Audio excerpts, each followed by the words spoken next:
amados, bom dia.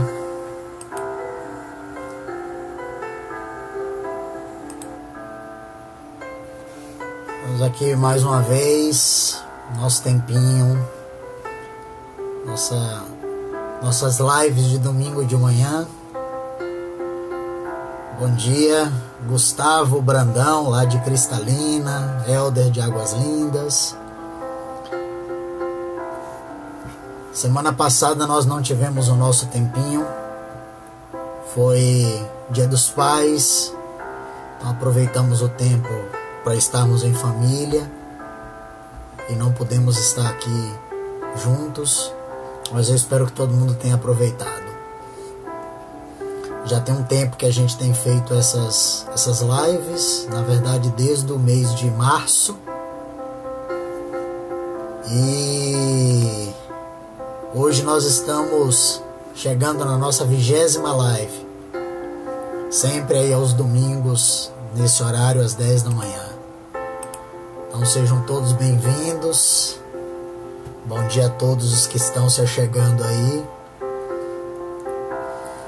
Hoje nós daremos continuidade a esse tempo que nós temos tido aí nos nossos tempinhos de domingo. A gente vem falando uma sequência de assuntos. Falamos sobre o reino de Deus, falamos sobre as parábolas de Mateus, nós falamos sobre o que é um discípulo, entramos um pouco sobre a igreja, falamos um pouco sobre formação de pastores, e nós estamos seguindo aqui nesse entendimento. Hoje eu gostaria de fazer um tempo um pouquinho diferente. Hoje nós vamos fazer um estudo bíblico. E eu vou explicar um pouco sobre o estudo que nós vamos fazer. E depois nós vamos entrar no texto em si, que é 2 Timóteo capítulo 2, versículos de 1 a 6. Então eu te aconselho que você pegue um caderno, um papel, uma caneta, porque nós vamos fazer algumas anotações. Eu vou trazer hoje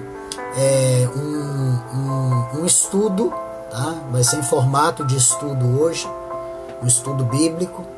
E aí eu gostaria que você se preparasse, estivesse aí com sua Bíblia do lado, com o papel, com a caneta, para fazer as devidas anotações. Tá bom? Então, vamos lá.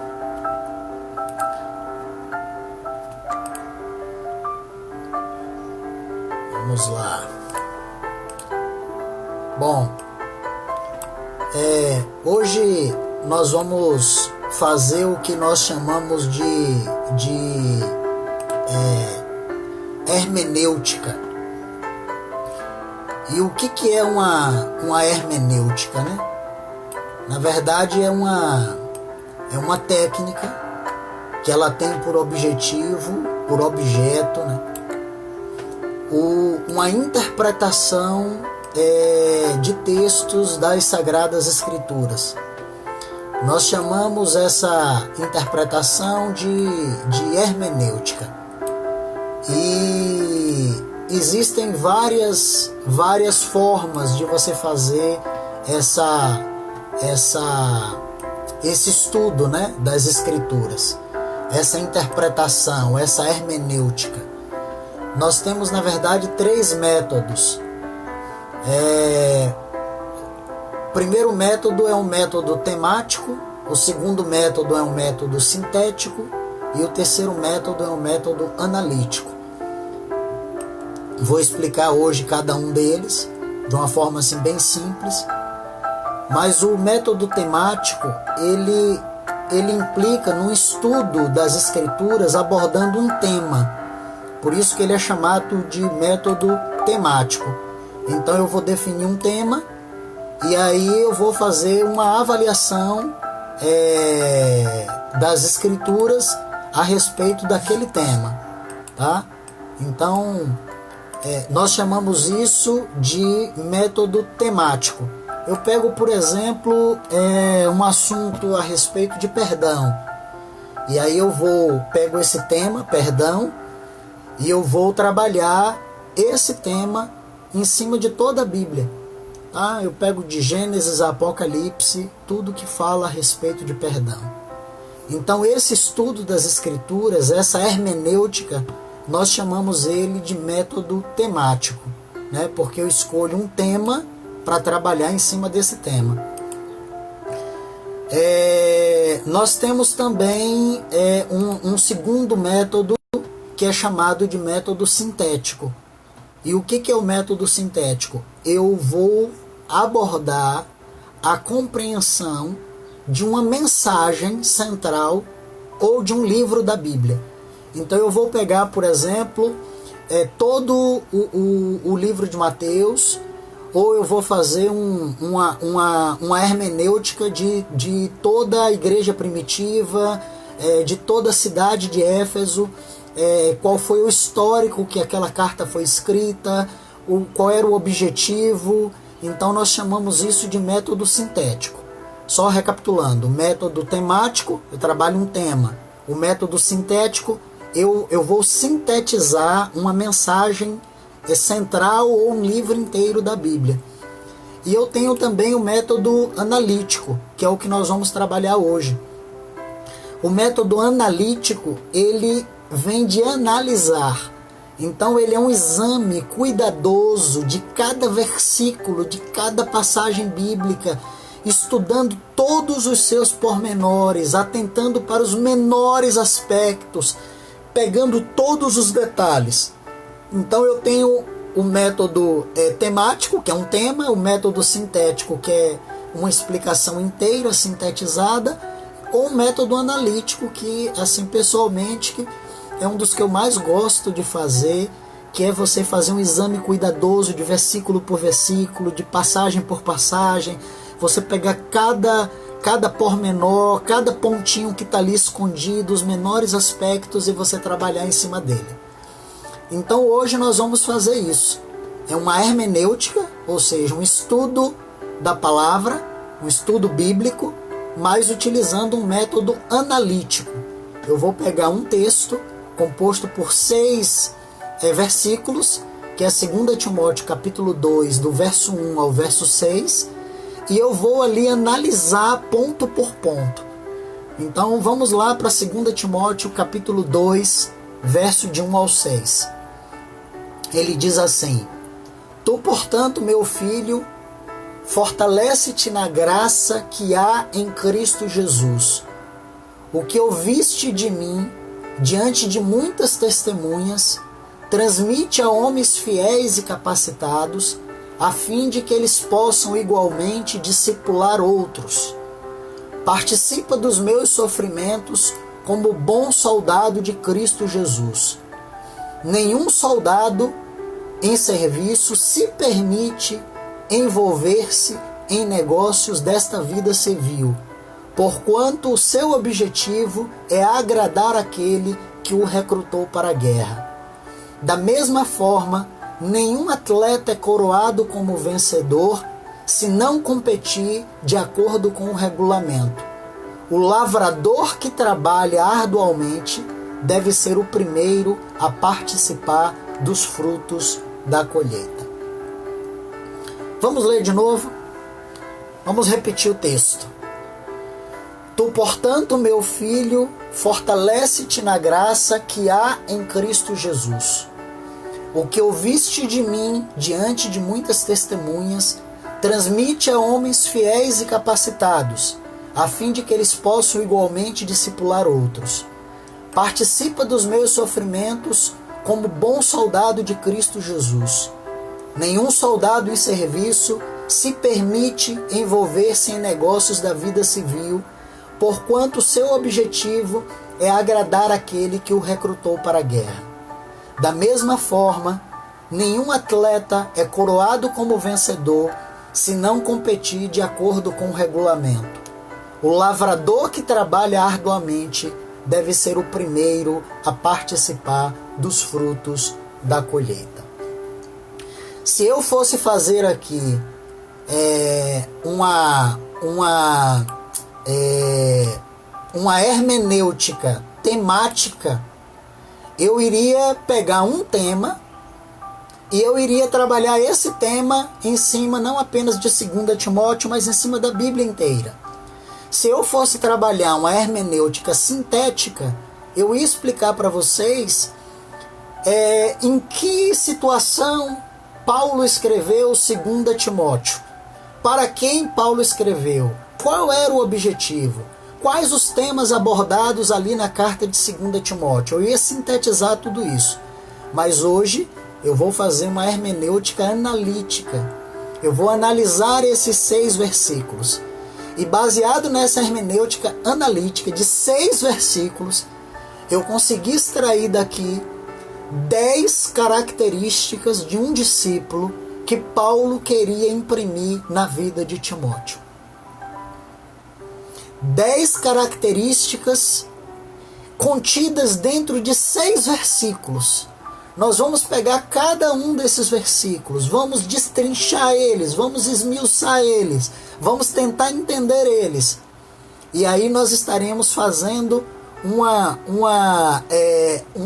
análise de cada um desses textos. E vocês podem dizer assim: eu não acredito que você encontrou 10 características de um discípulo dentro de 6 versículos. E sim, essa é a função de você fazer uma hermenêutica com um método analítico. É você pegar cada ponto daquele, você ir esmiuçando ele até você descobrir exatamente tudo, todos os pormenores que estão escondidos ali.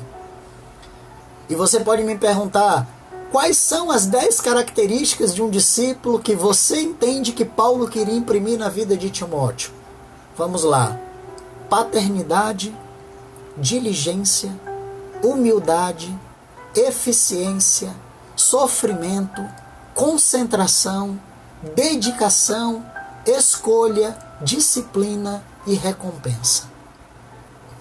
10 coisinhas escondidas em 6 versículos.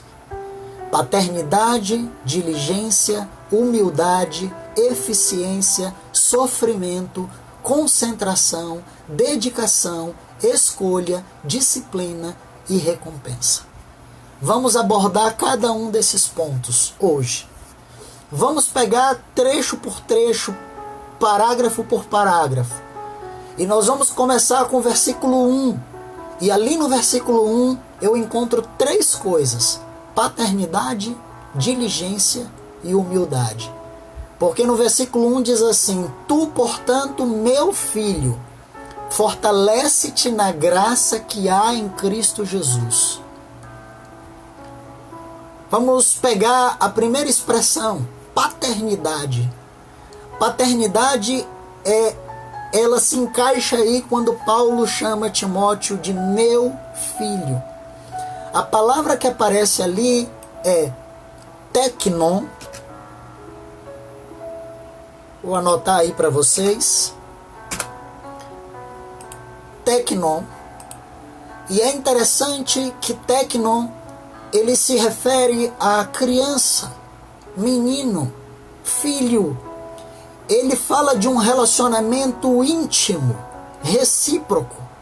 Essa expressão ela só era usada quando os pais se referiam aos seus filhos, porque essa expressão ela reflete laços de amor, laços de amizade, confiança, atitude amorosa. Interessante que Paulo poderia ter usado outra expressão. Paulo poderia ter chamado, colocando aqui para vocês, Paulo poderia ter chamado Timóteo de matetes. Matetes era a palavra que havia no Novo Testamento para discípulo. E ela significa aprendiz, pupilo, aluno, discípulo, alguém que aprende. E quando Jesus se refere aos seus discípulos, Mateus capítulo 5, versículo 1, Mateus capítulo 8, versículo 21, lá chama os discípulos de Jesus de matetes, que significa aprendiz, aquele que está pronto para aprender. Quando se referem aos discípulos de João Batista, que está lá em João capítulo 1, versículo 35, a palavra que aparece lá também é matetes. E a igreja primitiva, quando a palavra fala que havia uma multiplicação de discípulos, lá em Atos capítulo 6, versículo 1, a palavra que aparece lá também é matetes. Então Mateus 5:1, Mateus 8:21, João 1:35, Atos 6:1, todas as palavras do Novo Testamento que se referem a discípulos aparece matetes. Mas Paulo, quando se referiu a Timóteo, Paulo não usou essa expressão. Paulo usou a expressão teknon. Teknon significa relacionamento íntimo, de laços de amor, de amizade, de confiança, uma atitude amorosa. É o meu menino, é o meu garoto. Quando eu me refiro aos meus filhos, que eu falo, esse é o meu garoto, a palavra que aparece ali seria teknon. Então a primeira coisa que a gente aprende aqui é que Paulo está ensinando a Timóteo a ter um coração de paternidade. Tanto que a expressão que aparece ali é meu filho. Não é o filho de qualquer um. Não é o filho dos outros. É o meu filho. É o meu garoto. Então isso expressa uma atitude de paternidade. E aqui a gente aprende que essa é a primeira característica que Paulo queria ensinar a Timóteo. Porque Paulo diz para ele, logo no versículo 2, Paulo diz assim para ele, olha, transmita a outros homens fiéis, para que eles também transmitam a outros. Então Paulo estava ensinando a Timóteo a primeira característica que Timóteo deveria ter, que é paternidade. Adotar pessoas no coração. A segunda característica que aparece nesse texto de 2 Timóteo, capítulo 2, versículo 1, ainda estou no versículo 1, é diligência. A palavra que eu trouxe para diligência, ela aparece ali como fortalece-te.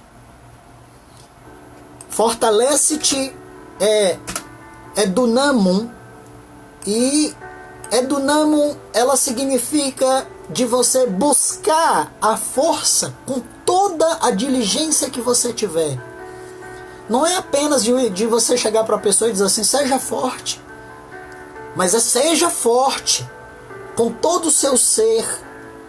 Dunamon significa você fazer o que tem que ser feito com muita garra.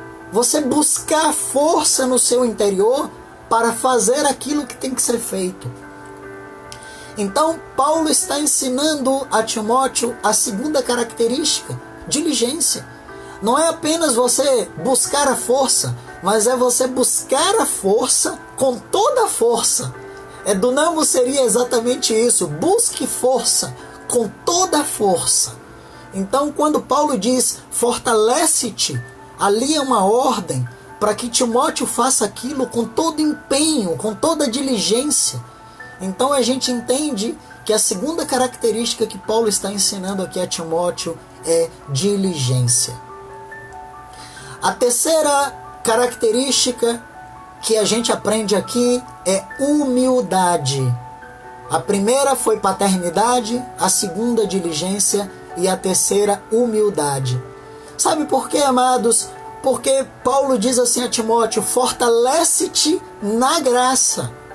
Amados, você só pode fortalecer aquele que está fraco. O forte, ele não precisa de graça.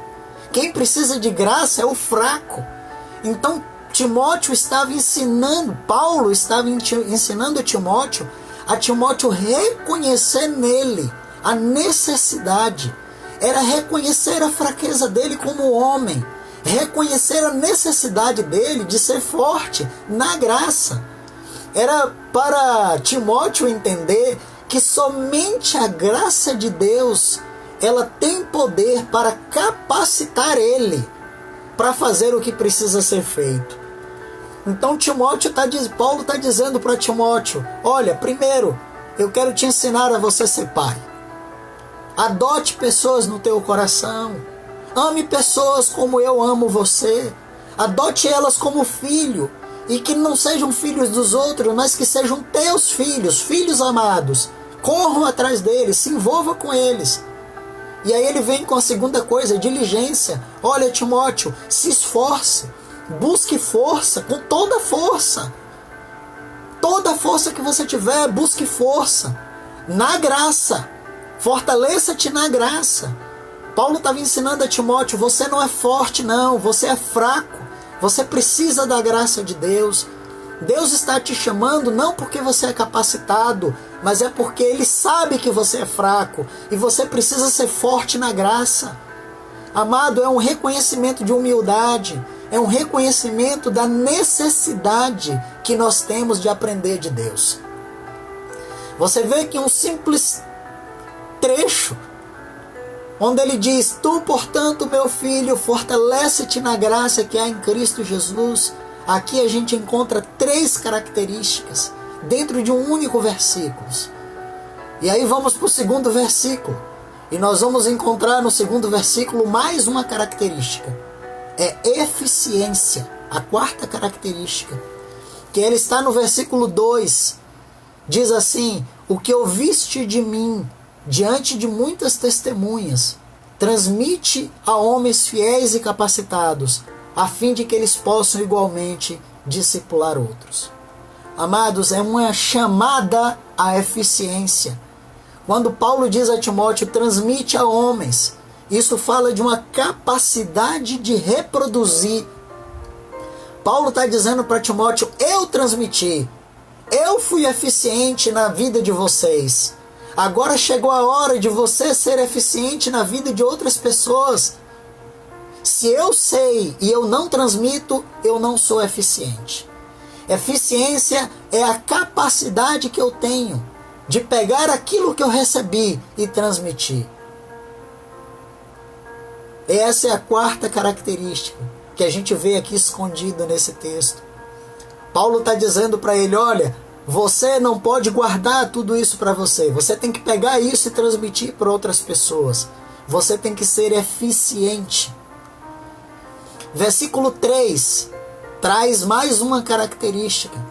Sofrimento. Paulo diz assim, participa dos meus sofrimentos como bom soldado de Cristo. Amados, sofrimento faz parte do Evangelho. É o sofrimento que nos aperfeiçoa. E o discípulo, ele precisa usar o sofrimento como ferramenta. Sofrer, ele faz parte do pacote de vida de um cristão. Se alguém está ali anunciando, pare de sofrer, essa pessoa está ali pedindo para você abandonar a vida de Cristo. Porque a vida de Cristo, a vida de um cristão é uma vida de sofrimento. E aqui eu vou dar uma paradinha na minha hermenêutica analítica, e eu vou para uma hermenêutica analítica de um homem chamado Stanley Jones. Ele fez um livro, ele publicou um livro antigo chamado Cristo e o Sofrimento Humano. É da editora Vida. É um livro que eu aconselho. Cristo e o Sofrimento Humano. O Stanley Jones, ele fez uma hermenêutica analítica de um texto pequenininho, que é Lucas 21, a partir do verso 8 até o verso 19. E você acredita que da mesma forma que eu estou pegando 2 Timóteo 2, do 1 ao 6, e fazendo uma análise minuciosa, o Stanley Jones pegou Lucas 21, de 8 a 19, e ele fez uma hermenêutica analítica desse texto.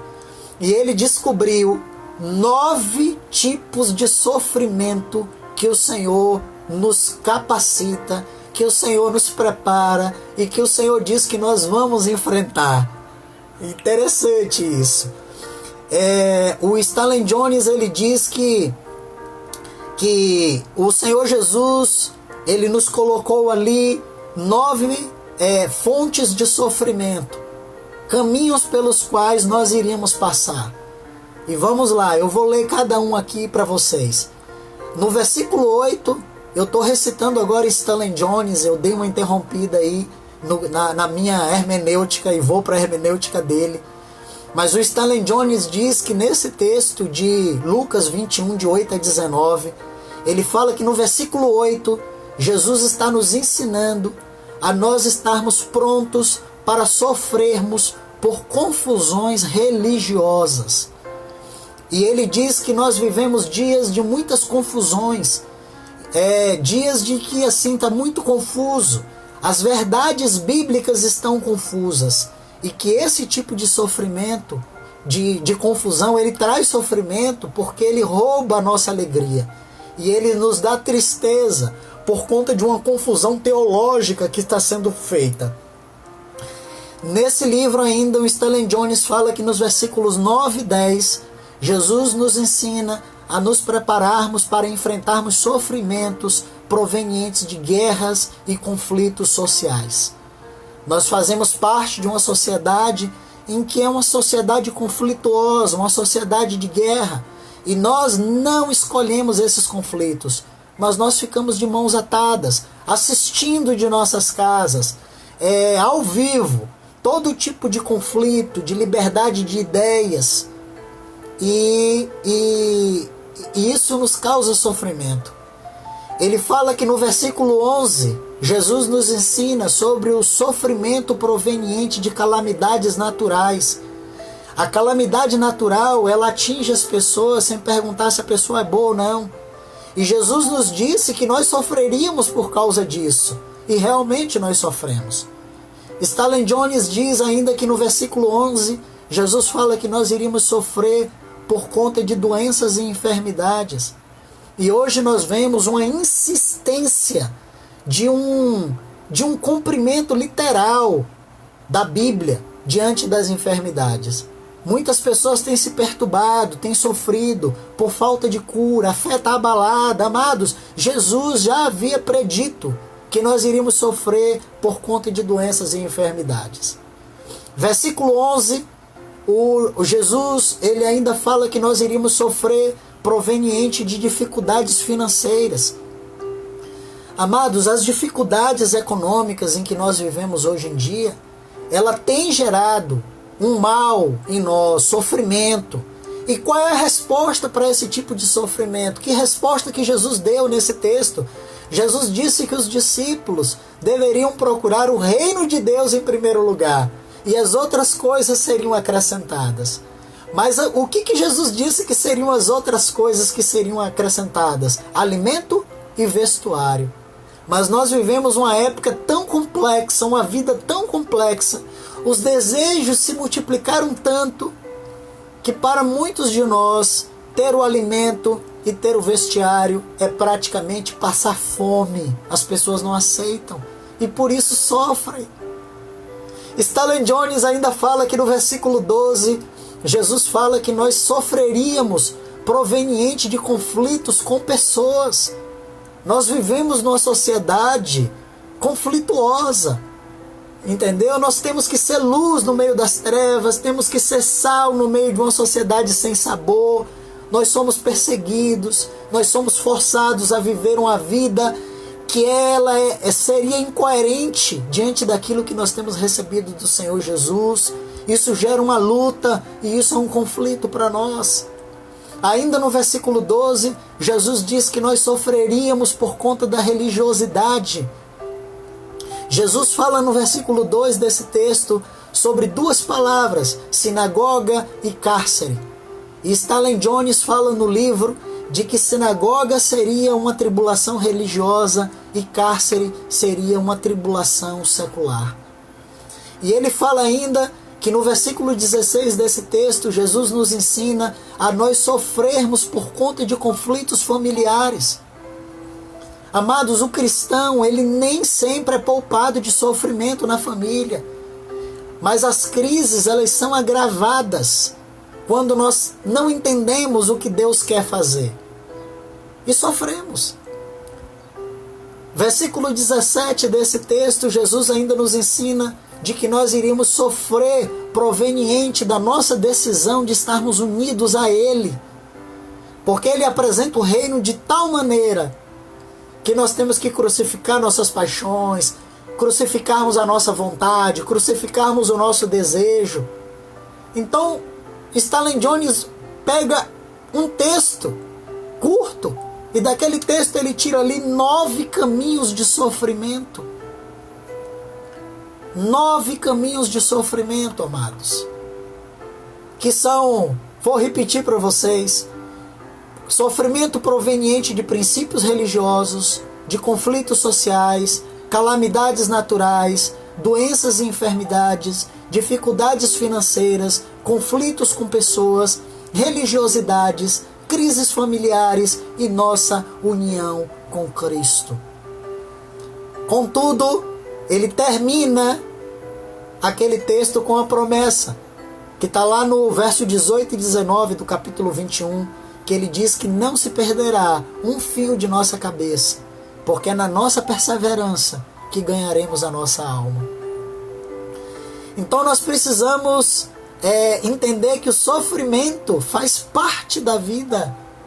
E voltando agora à nossa hermenêutica de 2 Pedro capítulo 2, de 2 Timóteo capítulo 2, Paulo está ensinando a Timóteo o seguinte. Paulo diz aqui para ele: participe dos meus sofrimentos como um bom soldado de Cristo. E quais são esses sofrimentos? Todos esses citados por Stanley Jones. Sofrimentos de perseguição, de dificuldade financeira, de doenças, de enfermidades, de crises de família, sabe? Tudo isso, amados. Nós precisamos... Paulo estava ensinando a Timóteo a ele aprender a sofrer. Vamos continuar. Versículo 4 do nosso texto de 2 Timóteo capítulo 2. Versículo 4. Paulo diz assim para Timóteo: nenhum soldado em serviço se permite se envolver em negócios desta vida civil, porquanto seu objetivo é agradar aquele que o recrutou para a guerra. Nós chegamos agora ao 6º ponto, que é concentração. Concentração. Amados, ninguém que milita se embaraça com negócios dessa vida. Concentração significa manter o espírito focado onde o corpo está. E muitas vezes nós estamos sempre com o espírito no passado ou no futuro. O que é você estar com o espírito no passado? É você estar remoendo coisas do passado, lembrando coisas do passado, e você não está vivendo o presente. E o que você está com o espírito no futuro? O espírito no futuro é você estar ansioso, você está envolvido com coisas que ainda nem aconteceram. Então, concentração significa você manter o espírito focado onde o seu corpo está. Onde o seu corpo está, amados? Aqui, agora, no presente. Mantenha o seu espírito aqui. Tem uma frase, um provérbio chinês, muito interessante, que ele diz o seguinte: nunca atravesse uma ponte antes de chegar nela. Às vezes nós ainda nem chegamos na ponte. O nosso corpo ainda está longe da ponte, mas o nosso espírito já está atravessando a ponte. Concentração, ela é uma junção de duas palavras: centro. Centro é você estar focado no centro. É você estar focado no que está acontecendo agora. E Paulo está ensinando isso a Timóteo. Paulo diz: olha, você é um soldado.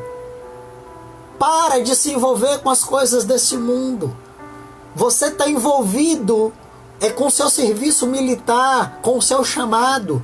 Não se permita se envolver com os negócios da vida civil. Seu objetivo é outro. Então Paulo está falando sobre concentração. Manter o espírito focado naquilo para o qual você foi chamado agora. 7º ponto, dedicação. É colocar o coração naquilo que você está fazendo. É você se entregar, é você fazer todas as coisas como se você estivesse fazendo para o Senhor. Né? A expressão aqui, dedicação, ela significa o seguinte, ela é muito parecida com consagração. A expressão consagração significa você pegar algo e tornar aquilo sagrado. Pegar algo comum e você tornar aquilo sagrado. E dedicação é muito parecido. Dedicação significa você se envolver com algo que o Senhor está envolvido. Entendeu?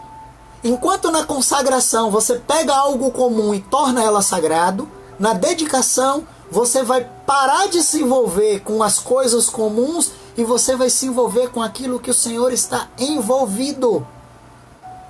E é isso que Paulo está dizendo aqui para Timóteo. Paulo diz, para de se envolver no que o Senhor não está envolvido. Se foca. Vai se envolver com as coisas que o Senhor está envolvido.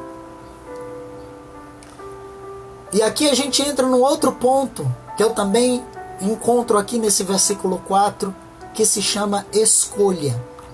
Escolha é o nosso ponto de número 8. São 10 pontos. A 8ª é escolha. O que eu chamo de escolha? Paulo diz assim para Timóteo: nenhum soldado em serviço se permite. Amados, a expressão que aparece ali para se permite, ela significa uma escolha. Uma escolha. Eu vou pegar aqui o texto para vocês. Versículo. Pronto. Versículo 4. Ele diz aqui, a palavra que aparece ali é impleco. Impleco, ele significa você escolher no que você quer se envolver. É uma escolha, amados. E Paulo está falando aqui para Timóteo sobre escolha. Paulo está dizendo para ele, olha, nenhum soldado se permite. Você se enreda com aquilo que você se permite. Você se envolve com aquilo que você se permite. E a Bíblia ela é muito clara quando ela fala para nós sobre escolha. O povo de Deus, os seus líderes, eles estavam sempre escolhendo. E quando você vê a história da vida da igreja, você percebe que tanto os líderes do povo de Deus, quanto o próprio povo de Deus, os reis, sabe, as nações, elas estavam sempre tomando decisões. E pelas suas escolhas, as coisas melhoravam ou pioravam. As escolhas, elas têm forte capacidade na nossa vida de determinar qual vai ser o nosso futuro e o que nós vamos colher. Por isso que Paulo está ensinando isso a Timóteo. Paulo usa aqui a expressão se permita. Se permita. Eu quero trazer alguns exemplos aqui, amados. Na verdade, 2 grandes exemplos. Que para mim são 2 exemplos chaves na vida, na Bíblia, sobre se permitir, sobre tomar decisão, sobre escolhas. Uma é Davi e a outra é Ló. Vamos começar pelo exemplo de Davi. Davi, para mim, ele fez uma escolha pelo pecado. Quando você lê 2 Samuel, capítulo 12, do 9 ao 21, que conta o pecado de Davi com Betseba, você percebe ali, Davi fez uma escolha. Mas não foi apenas a escolha pelo pecado, foi uma sequência de escolhas. Primeiro, Davi escolheu não ir para a guerra. E sabe qual foi o motivo que Davi escolheu para não ir para a guerra? Ele alega que estava cansado.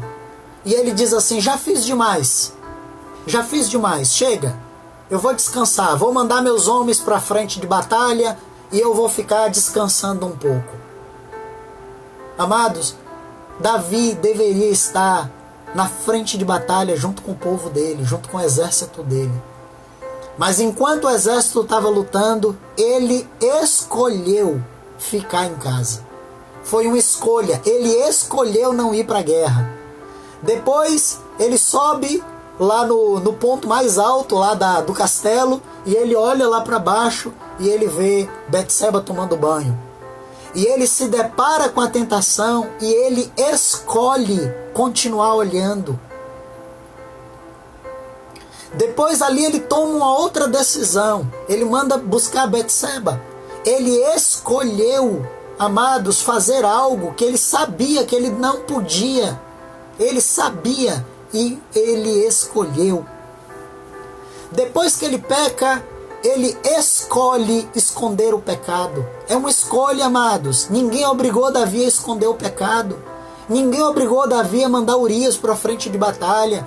Ninguém obrigou Davi a matar, a forjar a morte do marido de Betseba. Ninguém falou, é uma escolha. E ele foi uma sequência de escolha. Ele escolheu não ir para a guerra, ele escolheu olhar, ele escolheu pecar, ele escolheu desobedecer a Deus, depois ele escolheu esconder o pecado. E a gente vê na história de Davi uma série, da mesma forma que houve uma série de escolhas erradas, a gente começa a perceber na vida de Davi uma série de consequências que ele foi colhendo no decorrer da caminhada. Como consequência imediata, o filho dele morreu. Não sobreviveu. Depois, Natã profetizou que a espada jamais se afastaria da casa de Davi. Tempos depois, Absalão assassina Aminon como vingança. Anos mais tarde, Absalão se revolta contra Davi e Davi tem que fugir por causa da conspiração do seu filho. Depois, Absalão, cumprindo o que a profecia anunciou, ele pega todas as concubinas do seu pai Davi e violenta elas, deita com elas na presença de todos. Depois, Joabe mata Absalão. Amados, desgraça atrás de desgraça, uma consequência atrás da outra, por conta de escolhas erradas. Gálatas capítulo 6, versículo 7, é um texto muito conhecido para nós cristãos, porque nós chamamos Gálatas 6, versículo 7, chamamos da lei da semeadura. A palavra diz assim: não erreis. Deus não se deixa escarnecer, porque tudo o que o homem semear, isso também ele ceifará. Amados, Deus não é menino. Deus não se deixa escarnecer. Você não engana Deus. O que você plantar, você vai colher. É a lei da semeadura. Nós temos um outro exemplo. O exemplo de Ló. Enquanto Davi eu chamo de exemplo do pecado, a escolha do pecado, o Ló para mim foi a escolha pela independência. Muitas vezes nós nos comportamos como Davi, escolhendo o pecado. Mas outras vezes nós nos comportamos como Ló, escolhendo a independência. O texto de Ló está lá em Gênesis 13, de 1 a 13. A palavra fala que Ló foi se aproximando de Sodoma aos poucos. Está lá em Gênesis 13, 12. Amados, isso fala de quebra de padrão. Às vezes a gente vai se permitindo aos pouquinhos, a gente vai caminhando. Quem nos conhece sabe que nós tínhamos um cachorro, um pastor alemão, Barão. E Barão, ele era muito engraçado, porque ele chegava aqui, ele já morreu, mas ele deitava na porta da minha casa, na varanda, e ele botava a cabeça na sala. E a gente falava assim para ele: não entre. E quando a gente ia fazer alguma coisa, ele já estava mais para dentro. E de repente ele já estava o peito. E de repente ele já estava as duas patas. E quando a gente via, ele já estava dentro de casa. E ele ia enganando a gente, enrolando a gente até entrar. E aí a gente botava ele para fora e ele começava a fazer tudo de novo. Quebra de padrão. Sabe qual foi a decisão, o padrão que Ló usou para tomar a decisão onde que ele ia morar? Sabe qual foi? Engraçado que Abraão chama Ló e diz assim: escolha. E disse que Ló olhou em volta. E a palavra fala que Ló viu o Vale do Jordão, ele viu a cidade de Zoar, ele viu que tinha muitas águas, tinha fonte de águas ali, e ele tomou uma decisão baseado no que ele viu.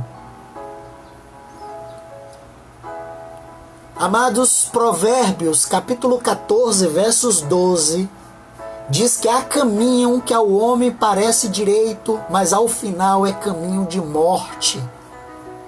Quando nós fazemos escolhas baseado apenas na aparência, nós corremos o risco de escolher aquilo que Deus rejeita para nós. Por isso que eu chamo o exemplo de Ló de exemplo da desobediência, da independência. Enquanto Davi foi o exemplo do pecado, para mim Ló foi o exemplo da independência. Ló fez o que tinha vontade, o que dava na cabeça, o que ele viu, não consultou a Deus, não procurou Deus. E qual foi as consequências de Ló? Uma sequência de consequências também. Ló e sua família foram levados como escravos.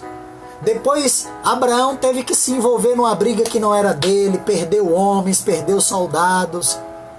Depois, Abraão tem uma discussão com Deus e se envolve numa confusão que também não era dele. Vai interceder por um povo contra a vontade de Deus, porque pela vontade de Deus, Ló e a família dele tinham que ter morrido ali em Sodoma e Gomorra.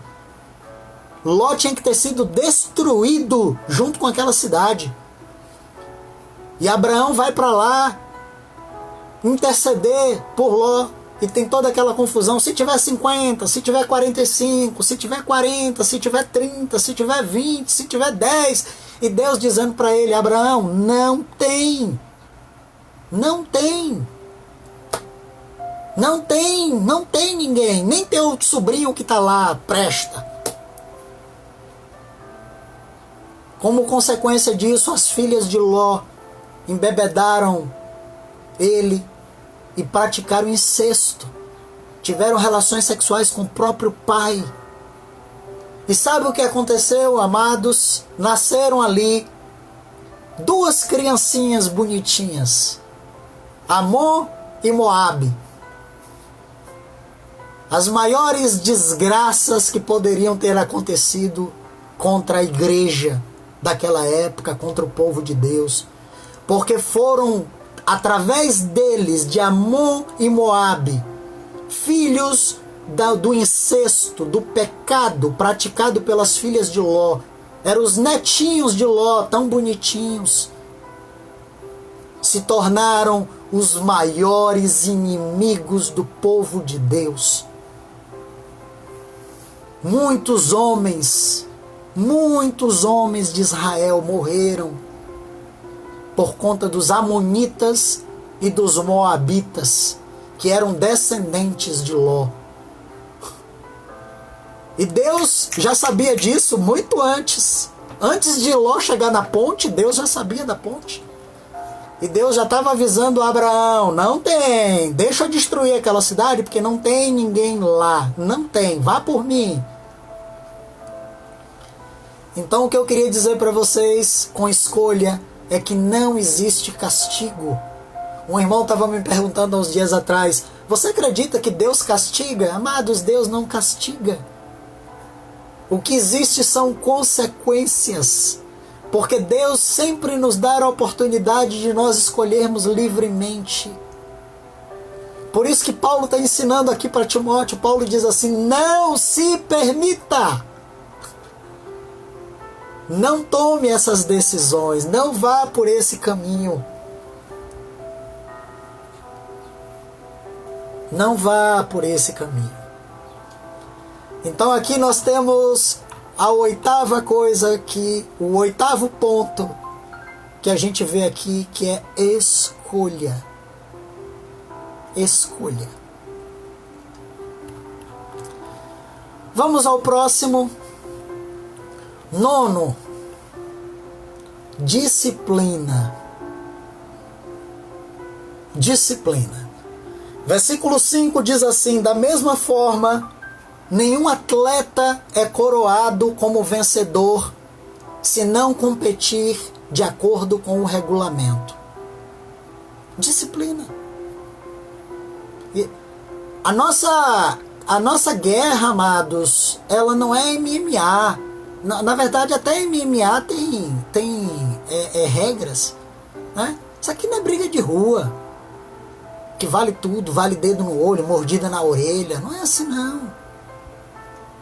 Paulo está ensinando aqui para Timóteo, diz: Timóteo, nenhum atleta é coroado como vencedor se não competir de acordo com o regulamento.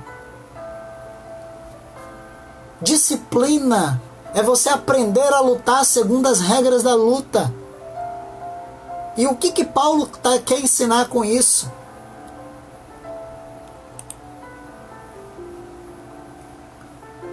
Olha, estão me perguntando aqui, Paula Vieira, lá de Cristalina, está me perguntando qual é a quinta. A quinta, nós passamos aqui, a primeira foi paternidade, a segunda diligência, a terceira humildade, a quarta eficiência, a quinta sofrimento. A sexta foi concentração, a sétima dedicação, a oitava escolha. Nós estamos na nona, a penúltima, disciplina. Tá bom? Então vamos lá. O que Paulo estava ensinando aqui para Timóteo? Paulo diz: olha, aqui não é vale tudo, não. Você tem que lutar segundo a regra. E qual é a regra, amados? Qual é a regra da nossa luta? Nós temos duas regras. Anotem aí. Se a sua luta é contra o diabo, você vai usar as regras de Deus. Se a sua luta é contra o pecado, você vai usar as regras do Espírito Santo. Vou repetir. Se a sua luta é contra o diabo, você vai usar as regras de Deus. Mas se a sua luta é contra o pecado, você vai usar as regras do Espírito Santo. E são duas regrinhas. Uma é Tiago 4:7. E a outra é 2 Timóteo 2:22. Tiago 4:7, ele dá qual é a regra para você lutar contra Satanás, contra o diabo, contra o capeta, contra coisa ruim, contra o fedorento. Qual é a regra para você lutar contra ele? Enfrentar ele. Essa é a regra. Tiago 4:7 diz assim: resista ao diabo, encare ele, parta para cima, se arme, e dá na cara dele, porque ele vai fugir de você. Essa é a regra.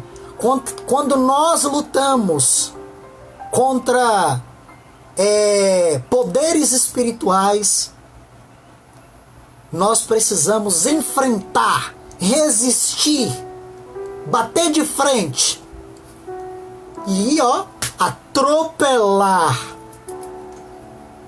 Mas tem uma segunda regra, que é a regra contra o pecado. 2 Timóteo 2:22 diz assim: fuja das paixões da mocidade.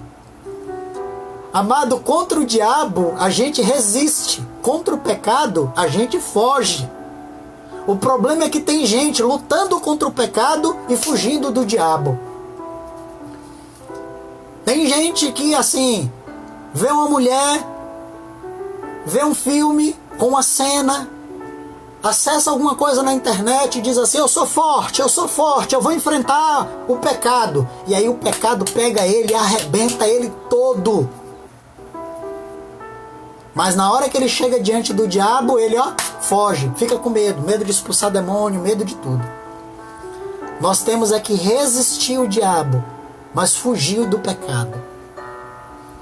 Efésios capítulo 6, versículo 11 até o 17, ele diz que nós temos que nos revestir com as armaduras de Deus, para nós podermos ficar firmes contra as ciladas de Satanás.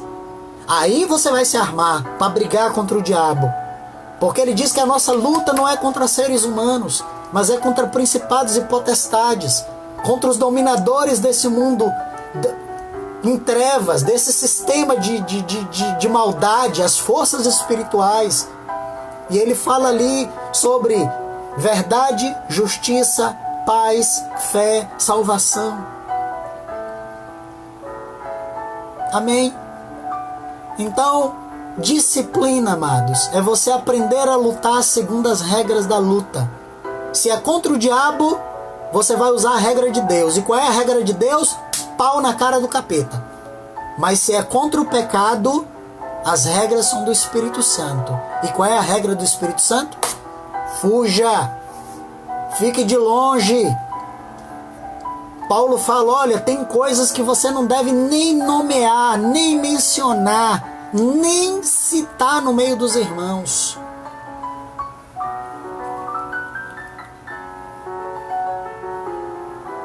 Tá bom? Amém. Amém.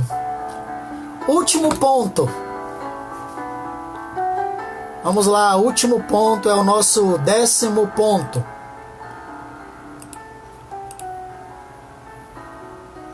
Décimo ponto, ele fala sobre recompensa. Ele fala aqui sobre o lavrador que trabalha. Mas é interessante, amados, que em toda a Bíblia, Jesus, quando se reporta ao nosso trabalho no reino, Jesus nos compara a 3 profissões. Eu não sei se vocês já perceberam isso, mas toda vez que Jesus se referia ao nosso trabalho no reino, Jesus se referia a 3 profissões: lavrador, pescador e pastor. Ou Jesus falava de um homem que estava trabalhando na terra, um lavrador, ou Jesus falava de um homem que era pescador, ou Jesus falava de um pastor de ovelhas. E se você for analisar, essas 3 profissões são as profissões mais pacientes que existem. Já pararam para pensar nisso? O lavrador, ele planta a sementinha e ele não pode todo dia ficar arrancando a semente para ver se ela cresceu ou não. Da mesma forma que o pescador, ele não pode jogar a isca e ficar toda hora puxando. Deixa eu ver se ela está lá, deixa eu ver se ela está lá. Paciência. Pescador tem que ter paciência. Lavrador tem que ter paciência. E pastor, amados, precisa ter paciência. Paulo usa aqui a imagem nesse texto de Timóteo de um bom soldado. Essa é uma outra coisa que Paulo fala a nosso respeito. Paulo fala que nós precisamos ter um bom soldado. Mas ele fala aqui de 3 coisas. 3 coisas. Ele diz que nós temos que ser bom soldado, atleta vitorioso e o lavrador que trabalha. Isso para ilustrar a nossa vida. Se você for analisar direitinho, Paulo fala aqui sobre aquele que luta, aquele que se esforça e aquele que trabalha. Luta, esforço e trabalho. A promessa que a igreja tem feito nesses últimos séculos, a promessa da igreja que nós vivemos hoje, dessa igreja do século 21, ela é uma promessa diferente. Prometem paz, felicidade e descanso. E Paulo está dizendo aqui para Timóteo, não. Não tem nem paz, nem felicidade e nem descanso. É luta, esforço e trabalho. Essa é a promessa de Deus: luta, esforço e trabalho. Paulo fala aqui de 3 pessoas que lutam, que esforçam e que trabalham. É o atleta, o soldado e o lavrador. Mas eu queria finalizar essa palavra de hoje falando o seguinte: tudo isso que nós estamos falando sobre esforço, sobre trabalho, sobre dedicação, eu vou repetir aqui para vocês.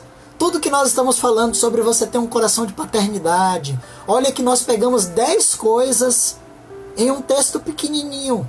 Isso é uma hermenêutica analítica, tá? Nós vamos analisar cada pontinho. E tudo que a Bíblia está falando aqui, que Paulo está falando para Timóteo, sobre você ter paternidade, sobre você ter diligência, sobre você ser humilde, sobre você ser eficiente, sofrer, se concentrar, se dedicar, fazer boas escolhas, sobre você ter disciplina, sobre você esperar a recompensa. Amado, tudo isso, eu posso dizer uma coisa para você. É que, na verdade, a gente tem expectativas de nós termos recompensa na vida agora. Nessa vida, na vida natural. Mas eu quero contar uma coisa para vocês. Lucas 14:33. Eu quero fechar falando sobre isso.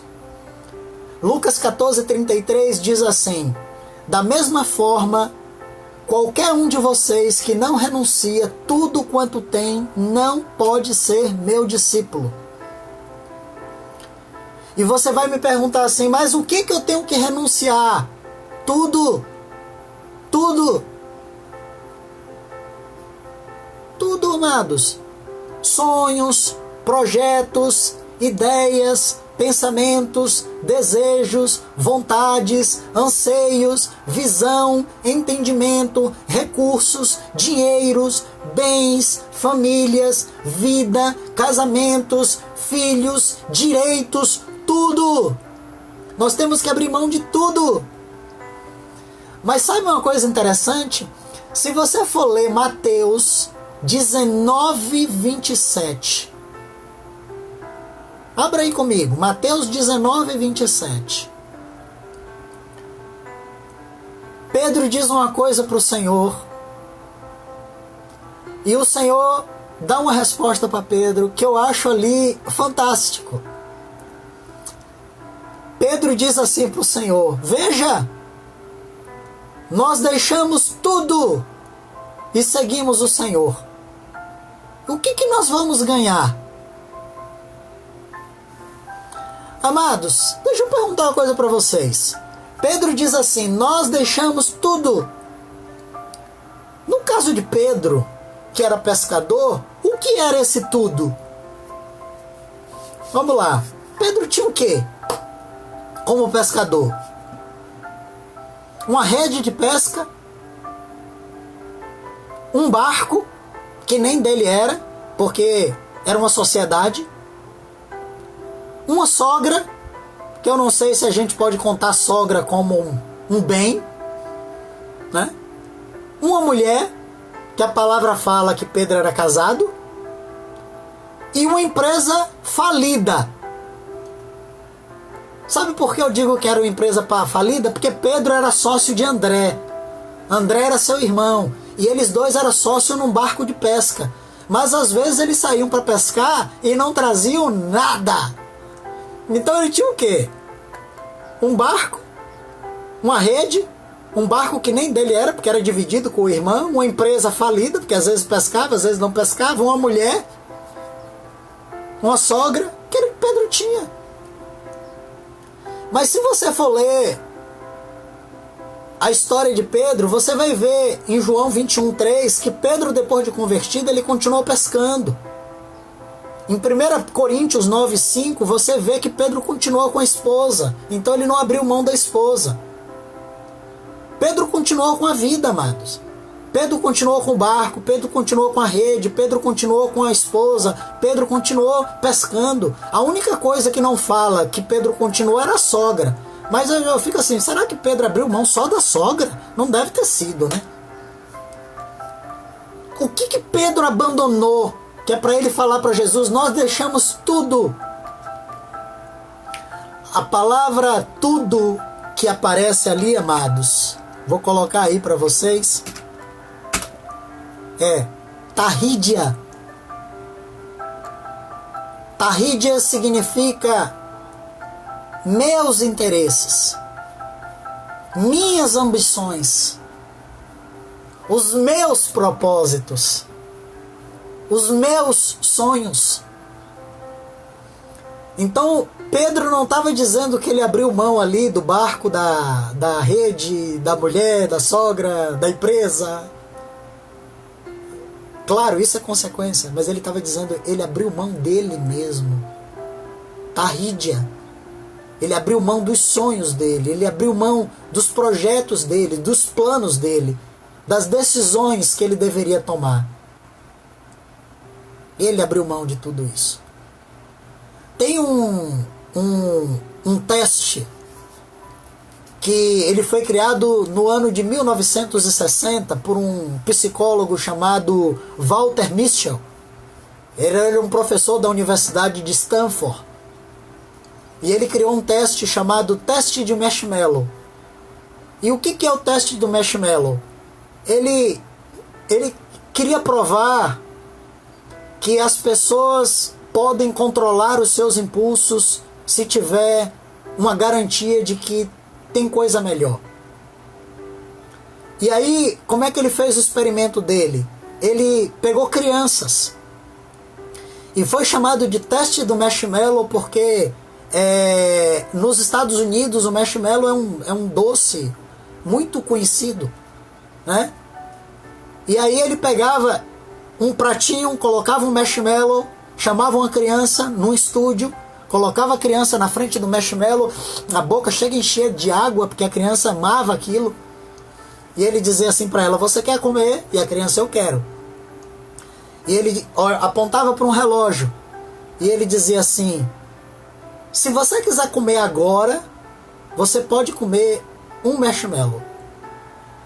Mas se você esperar 3 minutos, eu te dou 2 marshmallows.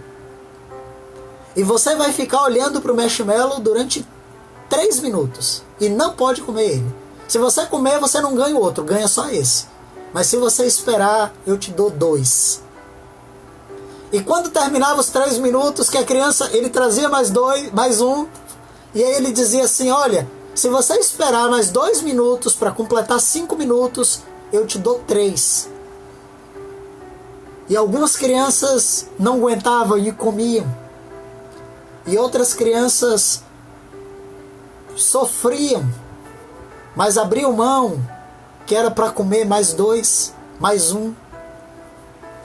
Esse teste ele ficou muito conhecido no mundo da psicologia como o teste do marshmallow. Mas eu quero dizer uma coisa para você. Walter Mischel não inventou coisa nenhuma. Porque quem inventou o teste do marshmallow foi Jesus. Jesus criou o teste do marshmallow. Só que no caso de Jesus, não era trocar 1 por 2, era trocar 1 por 100. Porque Lucas capítulo 18, do verso 29 ao verso 30, a palavra diz assim, então Jesus lhes afirmou, olha, anotem o que eu estou lhe dizendo, com toda certeza eu afirmo, eu asseguro, não há ninguém que tenha deixado casa, esposa, irmãos, pais ou filhos por causa do reino de Deus, que não receba, ainda no tempo presente, muitas vezes mais, e na era futura, a vida eterna. A palavra que aparece ali por muitas vezes mais, algumas traduções trazem por 100 vezes mais, a palavra que aparece é polaplacion. Polaplacion significa multiplicado por centenas de vezes. Não é um número exato. Multiplica isso por muitas vezes mais. Amados, renúncia não é perda, renúncia é troca. É você trocar uma coisa por algo muito melhor. E era isso exatamente que Paulo estava dizendo para Timóteo. Paulo estava dizendo, olha, abre mão disso porque tem algo muito melhor. Tem algo muito melhor para você. Então, por conta disso, ame as pessoas, seja paterno, tenha por elas um coração de paternidade, seja diligente, seja humilde, seja eficiente, sofra, vale a pena sofrer, se concentre, se dedique ao Senhor, faça as escolhas corretas, seja disciplinado, lute segundo as regras, fuja do pecado, mas enfrente Satanás. E sabe o que vai acontecer no final? Você será recompensado. É o texto que aparece no versículo 6. Quando ele diz assim, o lavrador que trabalha arduamente deve ser o primeiro a participar dos frutos da colheita. Amados, polaplacion, abra mão, porque você vai receber muitas vezes mais. Não 2, nem 3, nem 5, centenas de vezes mais. Vale a pena. Vale a pena. Amém? Ficamos por aqui hoje. Fizemos aí uma hermenêutica analítica de 2 Timóteo 2, de 1 a 6.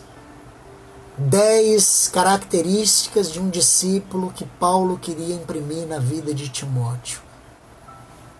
Que Deus guarde isso aí nos nossos corações e faça com que isso multiplique nas nossas vidas e que nós possamos levar outros homens e outras mulheres a viverem essa mesma vida que nós temos buscado viver em Deus. E que estas pessoas, esses homens e essas mulheres também produzam isso na vida de outras pessoas. Amém? Que o Senhor os abençoe. Beijo no coração.